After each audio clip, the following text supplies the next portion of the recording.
ගෙදර කවුද? කවුද? ග්‍රාමසේවක. සර් එන්න. ගෙදරින් ගෙටද මේ එන්න. මේට වතුර දැම්මද? ඔව් සර් වතුර දැම්ම මේ කැලි මුල්ලනේ. වතුර තාම පාරක් අපේන්න නැහැ. ඔව් සර් පාරක් පේන්න විදියක් නැහැ මේ සිවිලිම ගාවට වතුර ඇවිල්ලා තියෙන්නේ. ඔව්නේ. සර් අර මේ ගේ වදනට 25ක් දෙනව නේද? ආහා 25 හම්බ මේක බලන්න තමයි මම මේ දැන් ආවේ. මට කියන්න ගෙදර ගුවමූලිකයාගේ තාත්තගේ මේ ඒලෙ රිසල්ට් එක කියන්න බෑ. තාත්තගේ ඉල නිසා? ඒ තාත්තගේ ඉල නිසා මොකටද ඕන වෙන්නේ? මේවා වගකීමක් අදුව කරන්න ඕනේ දේවල් මේ අපි දෙන්න ඕනේ ඉහළට. නැත්නම් අපිට තමයි ප්‍රශ්නයක් තියෙන්නේ. මම හිතන්නේ තාත්තට තිබ්බා සීතුනක් වගේ තිබ්බ සීතුන. ඔව් සීතුන හරි. එතකොට මේ ගෙදරට අල්ලලා තියෙන ටයිල් කැට ගන්න එකක් තියෙනවා. ගෙදරට අල්ලලා ටයිල් කර මම කොහොමද දන්නේ? මම මේ ගේදුවේ.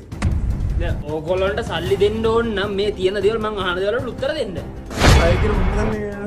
ගෙදරකට තාගට 80ක් විතර තියෙනවා. 80ක් විතර තියෙනවා. ඒතර මේ ගේ හදන්න අරන් තියෙන බිත් වල ගල් ටිකක් විතර තියෙනවා. ගෙදර බිත්තිය දන්න ගල් මම කොහොමද දන්නේ? මම නෙමෙයි මේක මේසම් පාස් ගන්න දෙන්නේ. යකෝ එනම් මම දැනගන්න ඕන බ්ලැක් විතර තියෙන දේවල්. යකෝ අහන දේවල් වලට දන්නේ නැහැ කියන්න එපා. තියෙනවනේ උත්තර දීපන්. හරි මේ එනම් මං ගිහින් එන්න. හරි සර්. ආයෙත් සර් 25 මේ බැංකුවටද දාන්නේ නැත්නම් ග්‍රාම සේවක කාර්යාලයට ඇවිල්ලා ගන්නද ඕනේ? මොන 25ද? ඇයිස මේ ගේ උදුරන ගන්න 25? ඉතින් අස් කරනවට මං 25 දෙන්නේ. උඹලා මේ ගේ අස් කරලා ඉවරනේ.